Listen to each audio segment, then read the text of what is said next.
Hey everybody, it's TheJWittz here, back from this year's annual E3 convention. This year was a little different than most. As I warned you guys in the last video, it was my first year working a majority of the convention itself with my new employer, Twitch. That didn't stop me from working with Nintendo and Pokemon a little bit, but it will change the format of this year's E3 video. Instead of reporting on all the news right as it happens, which I'm sure many of you have heard over the last several days, I just want to share my honest thoughts and reactions of all the news that I found interesting from Nintendo this year.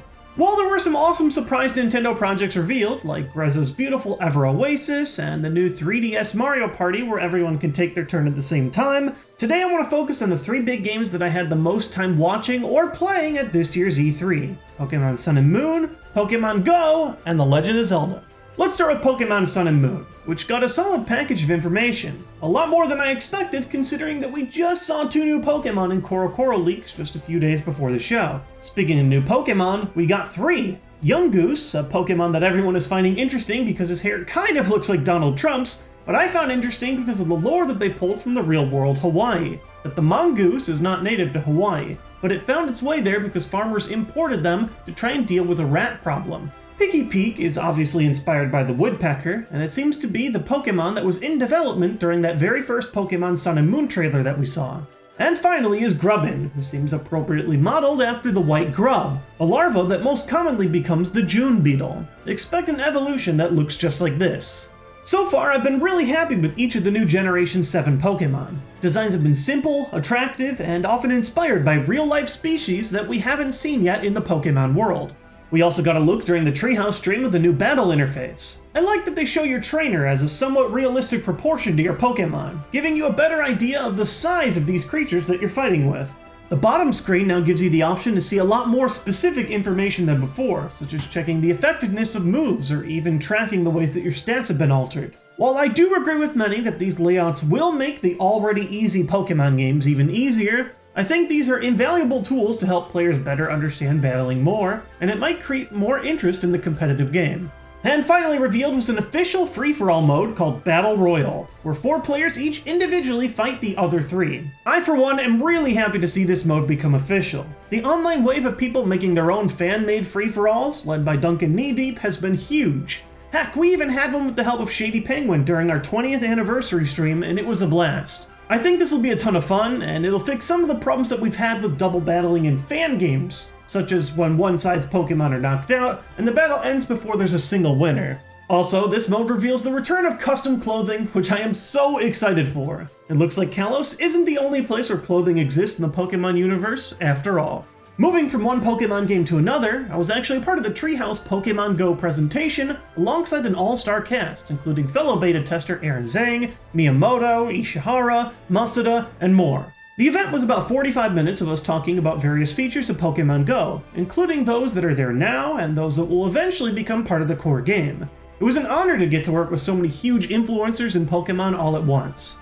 I'll leave a link to the full segment which you can check in the description, but in general, here's a summary of the information that I found the most interesting. In general, like I suggested the first time that I heard about Pokémon Go almost a year ago, it is definitely a game more in the style of Ingress than in the style of traditional Pokémon games. There are lots of elements within Pokémon, like capturing, evolving, and differently typed attacks, but the core gameplay is similar to Ingress in that the main thing you do that powers this game is exploration of the real world and visiting real-world locations to unlock digital content.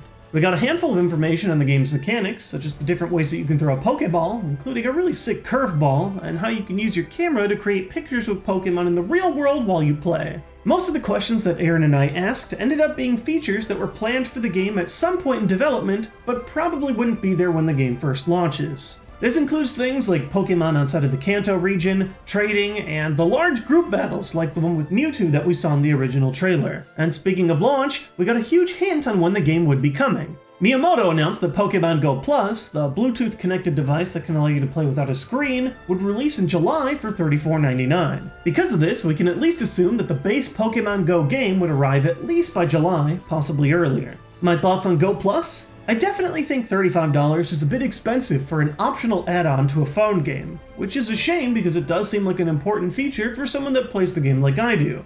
Either by walking to work in a city or while I run. It's currently impossible to play the game efficiently while running because you keep leaving the radius of Pokestops and wild Pokemon before you can interact with them, Plus, in general, you have to look at a screen the whole time, which just isn't very safe. I'll probably be getting Go Plus myself, because there's a lot of situations where I want to collect Pokemon, but without looking at my screen all the time, but I definitely can see that price point turning a lot of others away. I've been having fun with the Pokemon Go beta, but with it being a beta, there are still a lot of features that I would like to see. We know that some of these won't show up until later in the game's release, but I'd love to see as many features as possible make it into the game before it launches within the next month or so. And finally, the biggest thing from Nintendo this year, and arguably the biggest thing from E3 period based on how long the lines were, is the new Legend of Zelda: Breath of the Wild. Nintendo mentioned that they'd be bringing only Zelda to the show floor this year, and I think a lot of people misunderstood that only Zelda meant small E3. They might not have had a large digital event like they've had in the past, but at E3 itself, the Zelda booth was massive and gorgeous. I can't help but think that Nintendo is already getting ready for their future theme park attractions, because the set pieces, lighting, and even simulated weather effects inside of the booth all felt like I was in a Universal or a Disneyland location.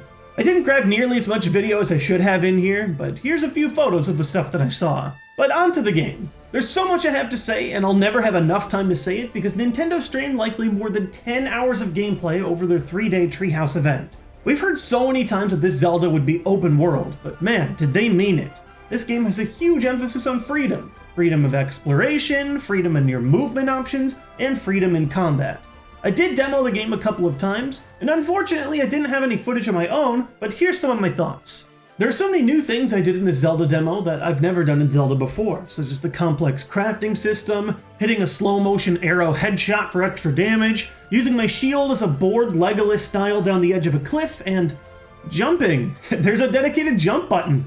There was just so much to discover, and so many interesting ways that the game's physics engine interacts with things like a rolling object or something made of fire that really makes this game feel like the ultimate Legend of Zelda playhouse. I know the comparisons to Skyrim are inevitable, but it definitely felt like one part Zelda, one part Skyrim, and one part Minecraft. While the combat and physics engine felt fantastic, I did have some small concerns that I brought up to Nintendo, who were asking for my feedback while I was playing. The first is that I would really like to see large, traditional temples with keys, key items, huge puzzles, and unique bosses.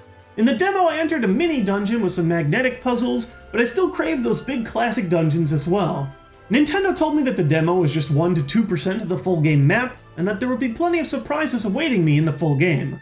We'll just have to wait and see what's ahead. This Zelda also seems to be taking a back seat on mandatory story. It was revealed in an interview that if you wanted, you could rush the final boss straight from the beginning of the game as a ludicrous and extreme challenge. I won't really know how this works until we have the final game in place, but I really hope that there is an engaging story and world throughout your adventure, in addition to the incredible mechanics that were displayed in the demo. My final concern was the frame rate. Especially during my demo time, the frame rate definitely had some drops, and it was maybe even sub 30 at points.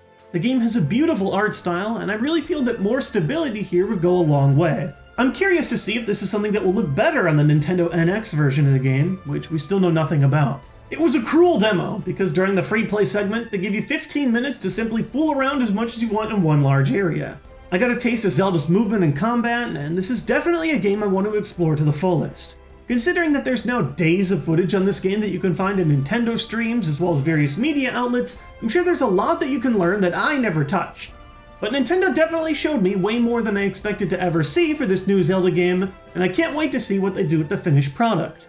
That's all I've got for all the major reveals from Nintendo's E3. It's very obviously a down year for Nintendo as they transition from the poorly selling Wii U console to the new NX platform, but honestly, I think they really did the best they could despite the low amount of major reveals that they have for the rest of 2016 and beyond. I still believe that Nintendo Treehouse is the best way to tackle E3 streaming during the show floor days, by overpowering viewers with hours and hours of non-stop gameplay, not just trailers. I truly believe that Nintendo would kill it every E3 if they complemented their amazing floor coverage with a traditional press event or a Nintendo Direct style event each year. Nintendo has shown many times over these last few years that they prefer to stagger their news throughout the year over Nintendo Direct events, so using E3 as a reveals platform alone definitely seems like less of a priority for them each year. But if you were at their booth, it was clear that they were definitely still putting a lot of time into the show itself still, and it had by far the longest line for a single E3 event that I've ever seen. Oh yeah, and Waluigi's amiibo was announced, so I can finally die happy. Thanks for watching today's video. It's gonna be a crazy summer. I'm traveling a lot for different events, but we should have some regular long-form content coming soon, including a new Zelda-themed video that's right around the corner. I'll catch you guys next time with more Nintendo content.